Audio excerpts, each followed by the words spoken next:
So the theme of today, as it's been already discussed several times, is really around how we can step into active allyship, uplifting Asian voices here in the Okanagan.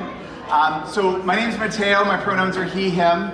My day job is I get to travel all over Canada, the US, the UK, and EU, working with leaders on how to turn good intentions into meaningful impact. And our panel theme is really centered around anti-Asian racism here in the Okanagan, both the visible and those invisible barriers, and the need for a community-rooted allyship. When Faye asked me to be a part of this, I had a dear friend of mine who was looking for work here in the Okanagan. Her maiden name was Wong, and she uses her maiden name on her applications, on her resume and cover letter. And she was really struggling because she wasn't able to even get an interview, not even like a first initial call. And then she decided to use her married name, which was an English name. And no kidding, within 40 minutes of sending that, nothing had changed. Her resume and cover letter were exactly the same except for her last name. She got a call right away. And we see this all the time, unfortunately. And because this rooted bias in differences, we see this impacting educational experiences, healthcare delivery, and even here in the workplace, where we see whether it's recruitment, whether it's in interviews, who gets promoted or who gets that mentorship opportunity, these microaggressions and these, let's call it out, disrespectful behavior occurs. And I get it as well. I get too comments here in the Okanagan, and folks will say, look to me and think, oh, he's a white guy with a shaved head and a big beard, and they'll say those comments that I'm like, that is not cool. And how do we now step into active allyship? Because this to me is so important. It's a critical component for leadership success, for the success of this community. And so what I'd like to do, now that we've got our panelists here, is I'd like to have a community agreement, if you will, on how we're going to manage this discussion.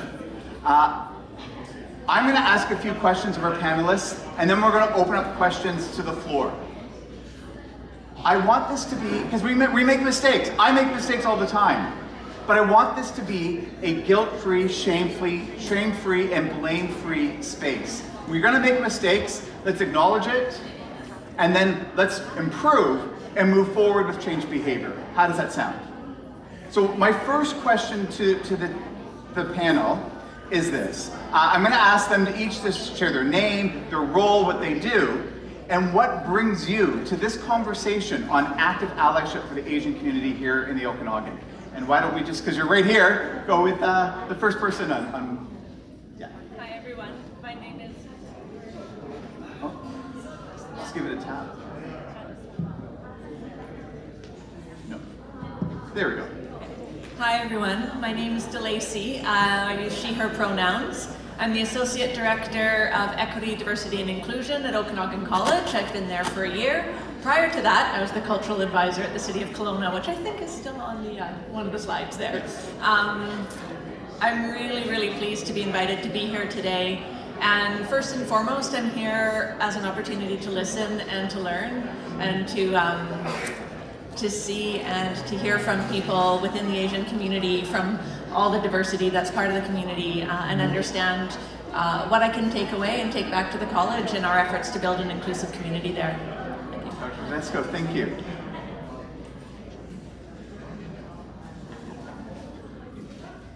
Hi everyone, my name is Saul Gomez. I'm the founder of Latin Voices Society. It's a nonprofit here in the Okanagan. I was born in Mexico and I have lived in Canada for almost 20 years. The Latin Voices Society supports and amplifies immigrant voices here. And what brings me here is because I believe in allyship. I believe supporting real support between communities that will make it stronger. Thank you, Tom. Hello everyone, I'm Denise Young. I'm CEO of Tiger's Eye Advisory Group and aim to really create inclusion through empowering others. Mine's a little bit more personal of why I'm here on Allyship and it just hit me as those beautiful girls were performing, is that I'm adopted and I'm mixed race and I'm Asian, specifically Chinese and German descent. And probably, visibly, all of you, probably what I get a lot is like, you can't be Asian. Like, well, my blood is saying I am. But here's the thing, I grew up in a multicultural home, I call it. So I grew up with an indigenous brother from Niska Nation. My mom was Japanese, and my dad is German. This is the first time I've been in any Asian community space like this. So when I got invited to speak on the panel, you have no idea, Faye, Matteo, how much this means to me to be here. And I believe in allyship, just not for the Asian community, but for all of us, every single one of us in this room. Thank you. Thank you, Denise. We're gonna need more voices. We're gonna need more voices to spread our love. Ooh.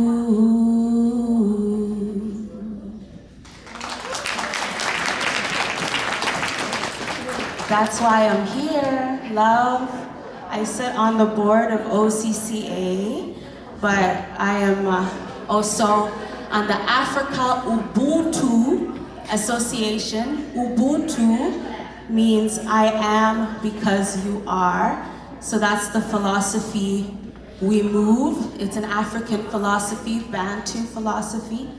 And also here, I know Indigenous people that have all my relations. And you know, I love also now the different philosophies, even that you learn, you know, through Asian people, through the dance, you see the movement, you feel. So I'm here to, you know, continue building the community resources for our people to thrive. And let's talk about that. Thank you, Lady Vita. Hello. 안녕하세요. 大家好. Konnichiwa. So it's Meilan Ehlert. I'm from UBC Okanagan, and Kelowna is very new home to me. I'm actually from Vancouver, around 2.5 years ago.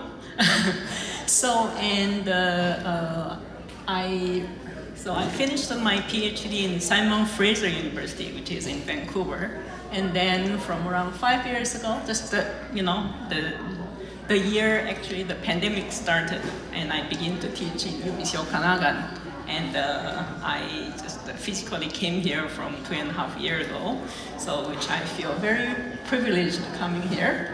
And I was teaching Japanese and Japanese language and culture when I was in Vancouver, but so the main reason I came to here is just teaching Korean and Chinese program here. So, and right now I am working as the coordinator for Korean and Chinese languages and cultures, and I'm also teaching intercultural communications through world literatures. So what brought me here?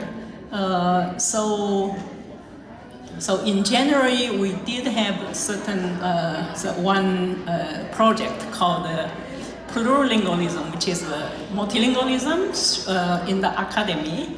And one of the main project was about celebrating the Asian cultures like Chinese and Korean, and in order to actively promoting about otherness, so aware about other people in other cultures. So, and it's not only like about Korean and Chinese, but it's trying to have our students and also people from in and out of our campus to aware of just importance of other culture.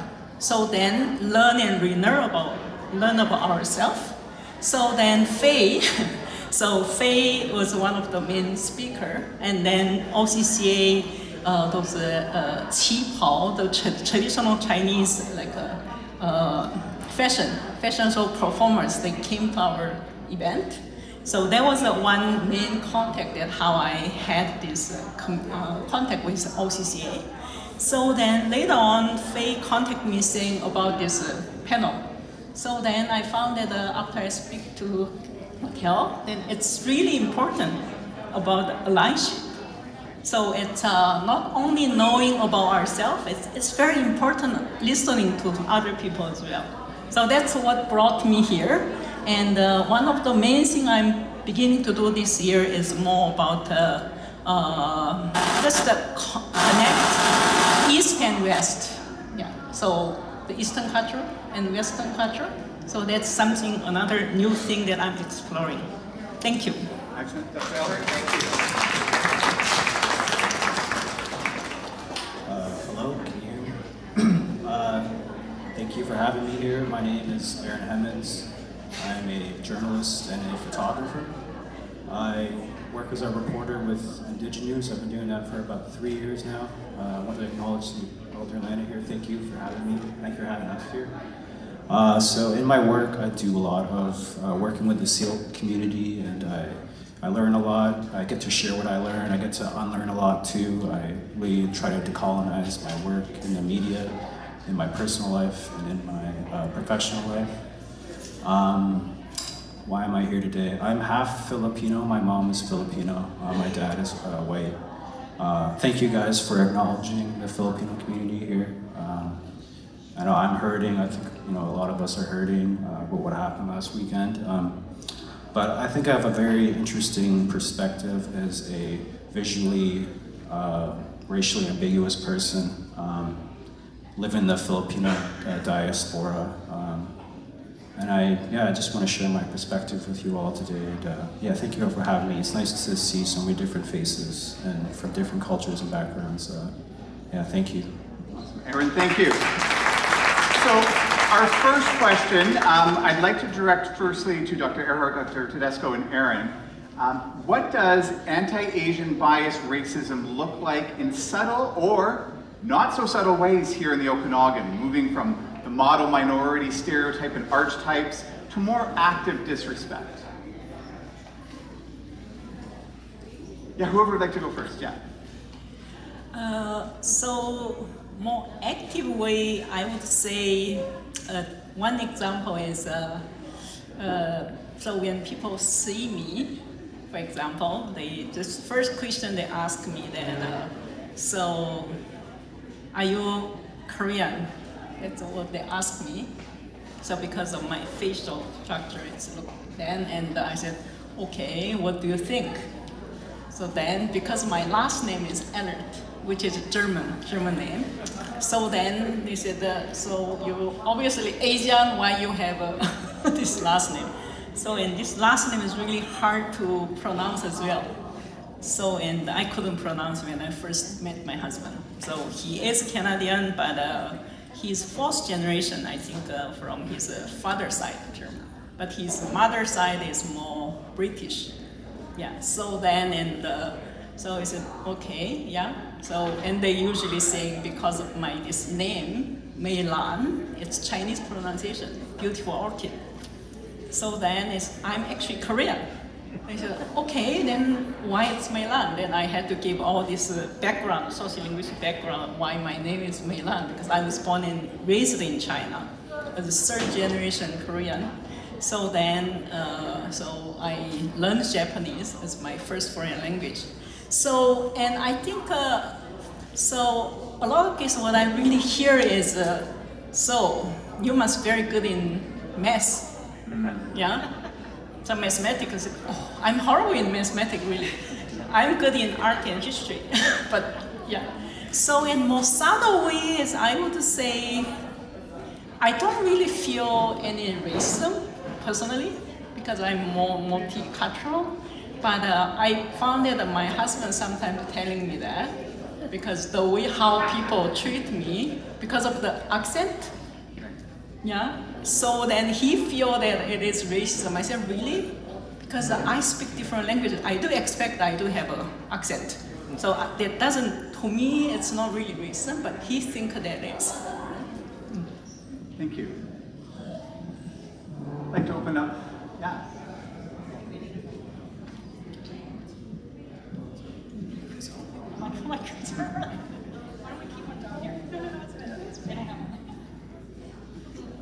Yeah, thanks. It's a different question for someone like me to reflect on, being a white person, having grown up in Vernon, lived in Japan a few different times, amongst other places, and then back here again. So I expect that some of the more subtle ways of anti-racism, anti-Asian racism here are ways that I don't necessarily register as a white person moving through these communities. The sorts of places where I register it are, amongst other things, the way a place like Kelowna can sort of represent itself and tell its stories and build its heritage into the community. We know, of course, that there have been Asian people living in the Kelowna area, in the Okanagan, for 100 or more years, actively building community here, sometimes actively withheld from being able to build community here in terms of sort of land ownership restrictions and so on. And the extent to which these stories are quite frequently written out of the stories we tell about ourselves in the Okanagan and in Kelowna.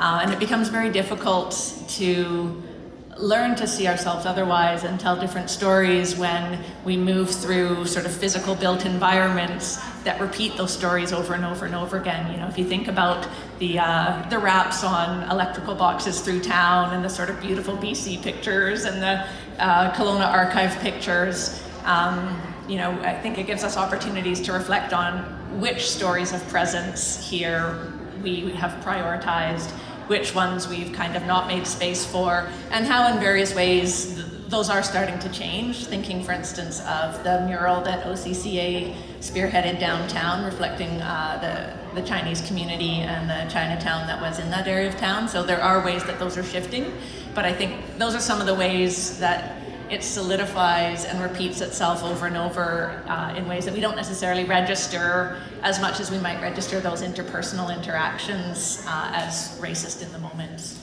Thank you so much for sharing. Anyone else on the panel would like to share? Yeah. I think for me, the anti-Asian racism I've experienced is kind of what you were saying. People just kind of assume that because I'm Asian, that I somehow speak Chinese, or I know how to use chopsticks or stuff like that. You know, it's weird, and people will assume because, you know, when I tell them I'm Filipino, they'll start asking me assuming all these things about Filipino people, but Filipino people are different all over the world, all over the country, and so it's just stuff like that.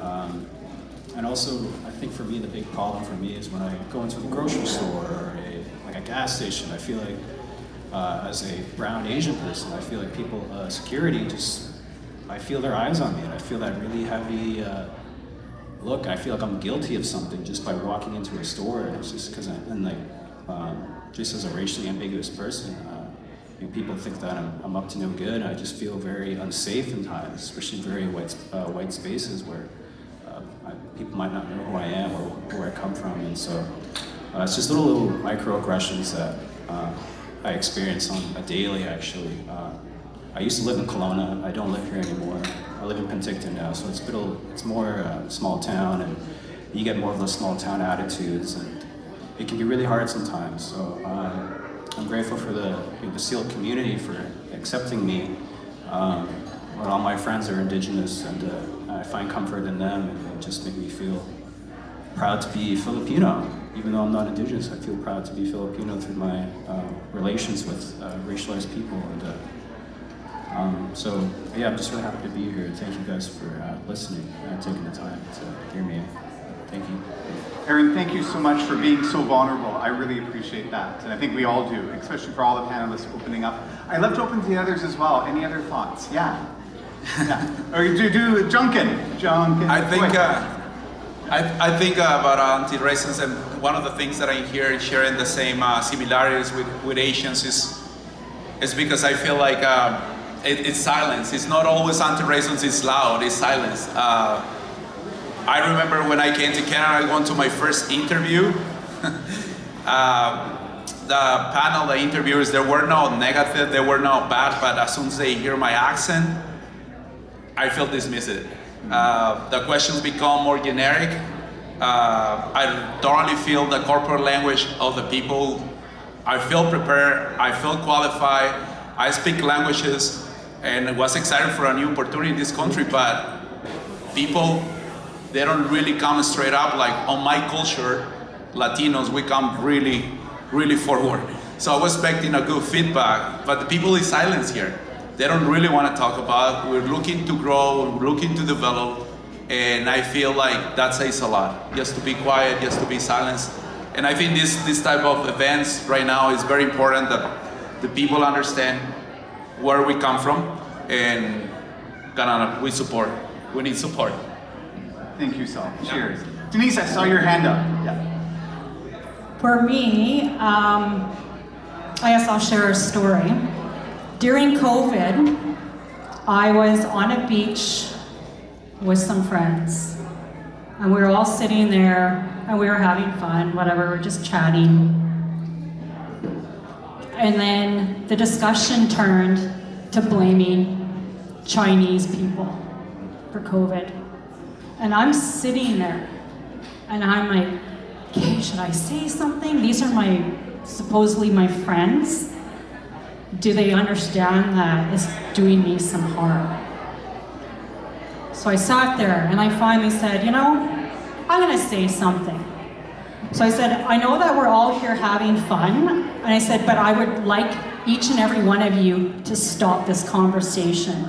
I said, you are blaming a whole country, a whole race basically, for something that is not their fault. And I said, and on top of that, did you forget that I am actually half Chinese? Can anybody guess maybe what the response was? I know I see some smiles. Well, Denise, you're different.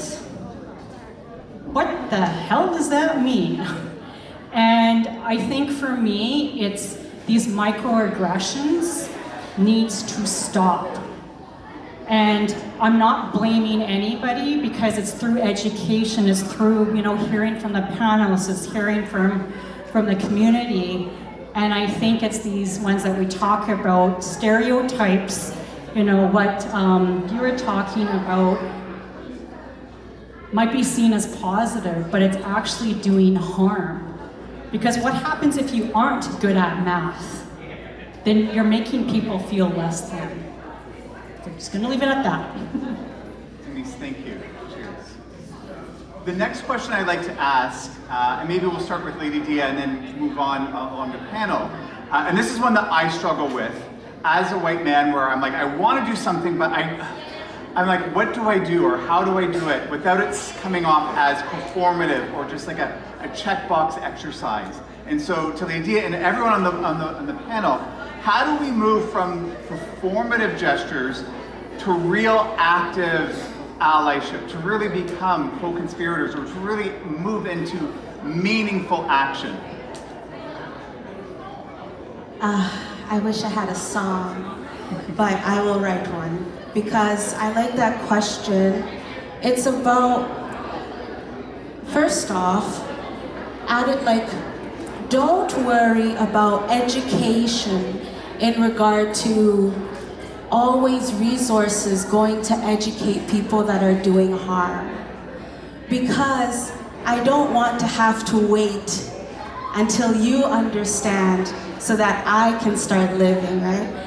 So why don't we gather and support the community resources like today, right? The idea is that I want to have a full human existence despite the climate of racism. The cultural pendulum swings one way, and then my life can go this way, and it swings that way, and my life can go this way.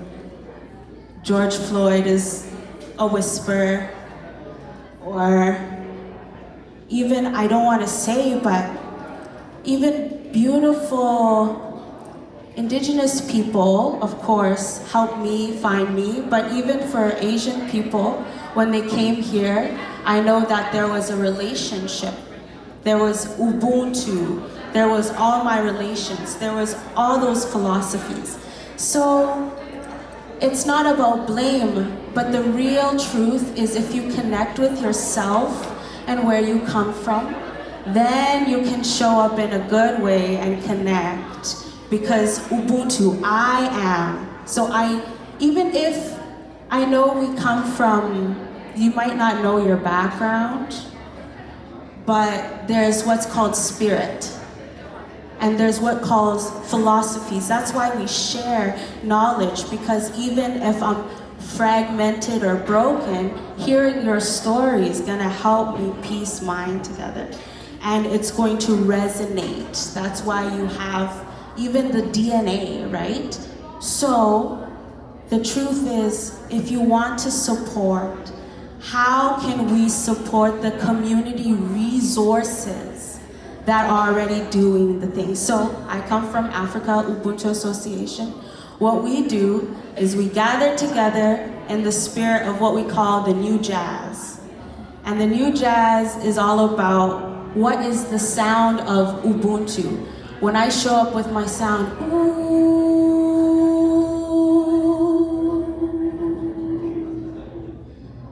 even the silence has a sound. It's showing up. So how is that connection happening?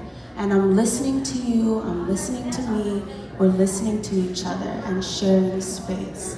So where are the spaces? That leads to the next question.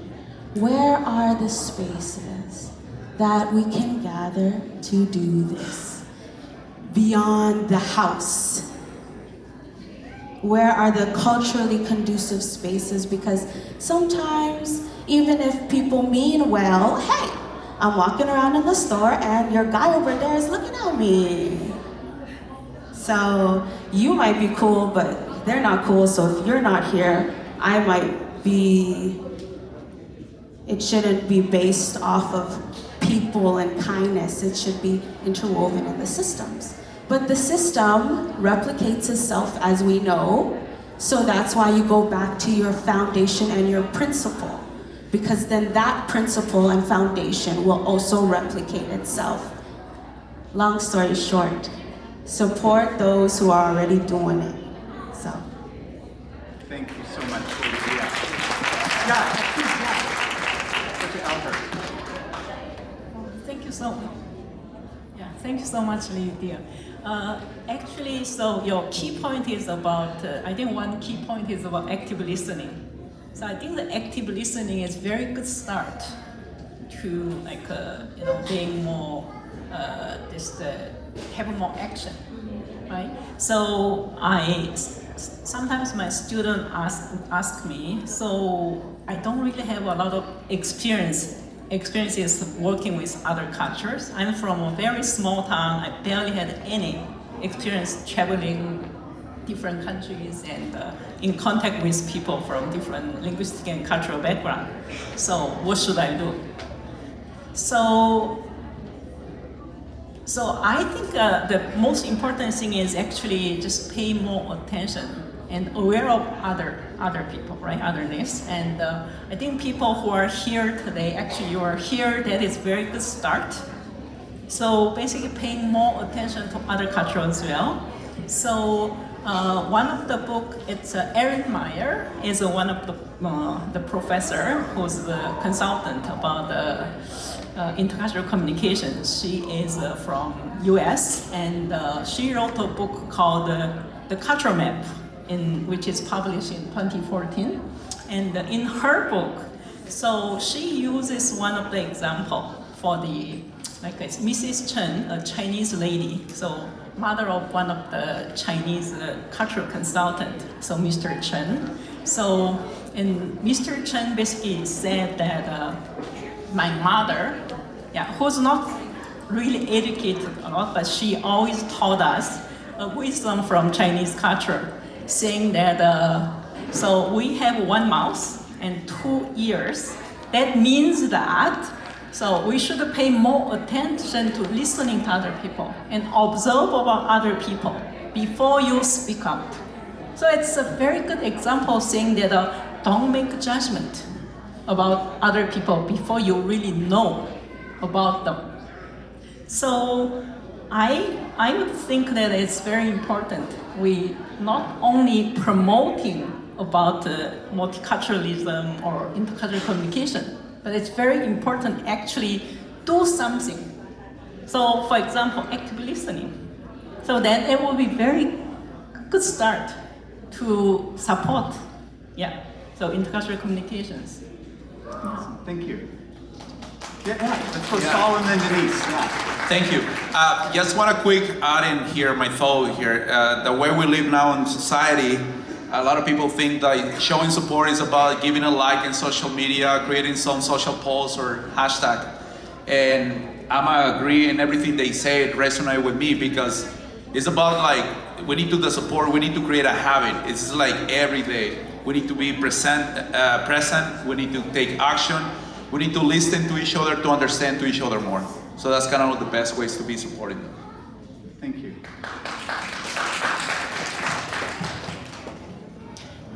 I have a question for everybody. And just reflect on this. Why did you attend this event today?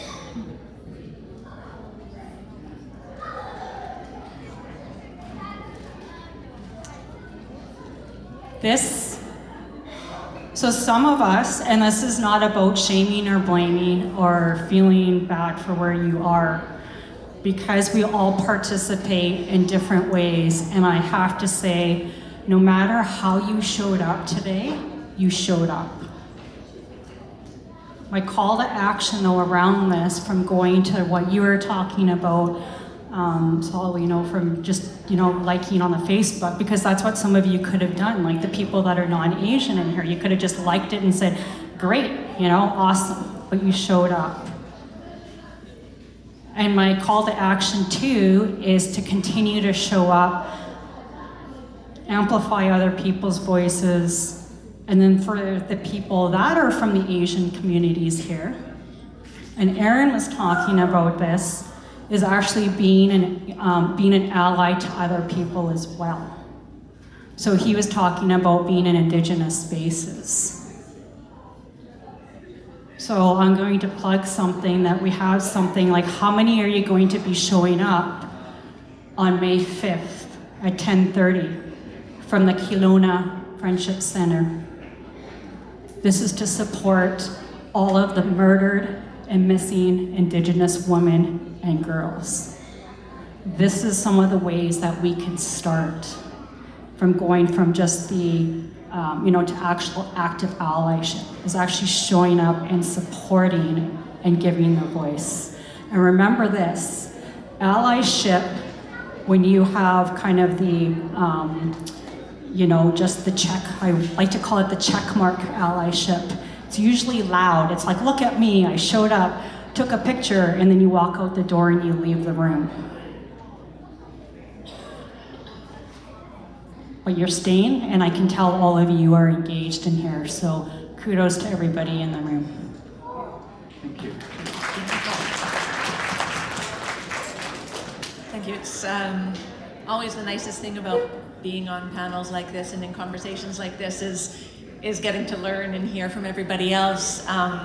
So certainly it really resonates with me, the idea of performativity around visibility and keeping in mind always which part of what are you making visible and for what reasons. Is it about making yourself visible, or is it about trying to be in the background and make visible important work happening in community? And so that kind of links to this notion of performativity and how now this is such a negative or dismissive word. It can be part of undermining people's maybe first steps into engaging with things. So I do see room to be careful about where that dismissiveness happens or how generous we are in recognizing that people need somewhere to start. But it also makes me think about sort of another way that the word performativity has been used, to think about how the structures and systems around us are not inevitable They're there because they're continually performed. And when we turn up and engage in our work, and I think about myself in an institutional setting, I take that as an opportunity to reflect on what do I embody every time I turn up, and what processes do I replicate every time I engage in them, and what are my opportunities to perform a different way of doing things with every step that we take. I think it's often quite easy in the institutional settings to think about what's the outcome we want, and then drive through our meetings exactly the same way that we hold our meetings and circulate the minutes in exactly the same way, and somehow think that eventually our outcome is going to be radically different to the system that we're currently embedded in.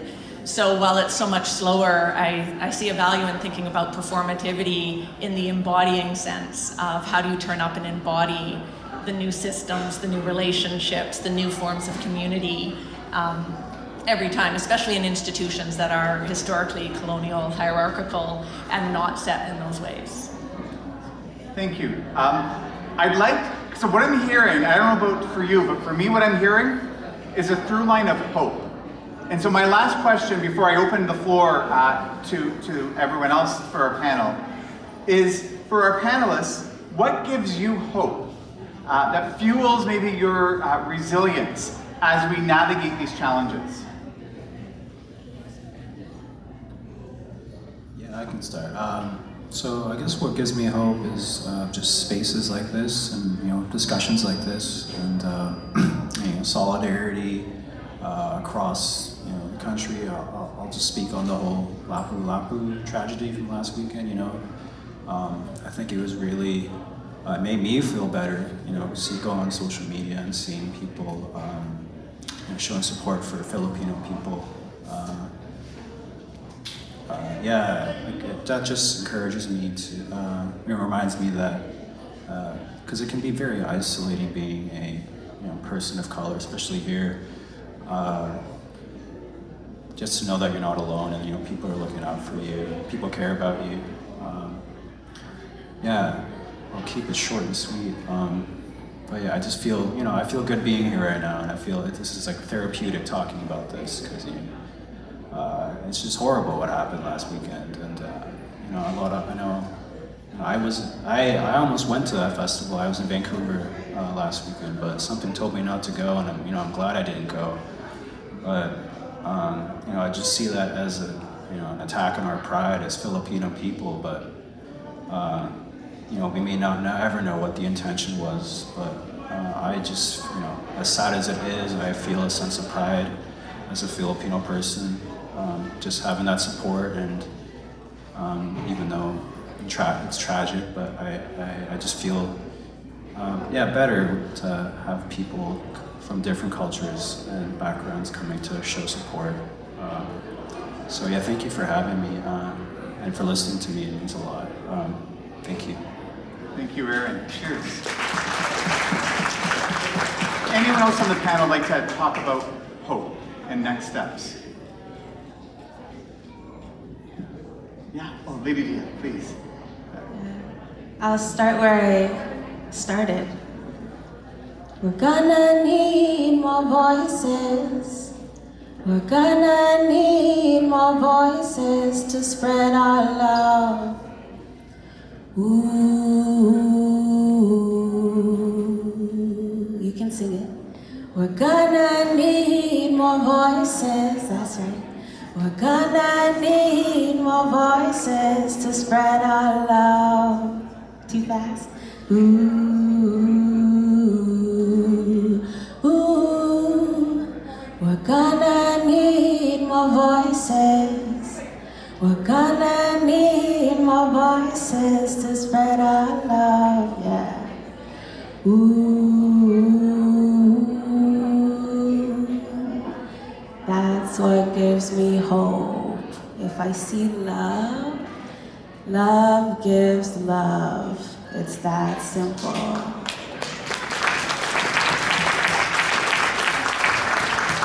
Thank you. I feel very honored that. So what I'd like to do now is open the floor. Would anyone in the audience like to ask our panelists a question?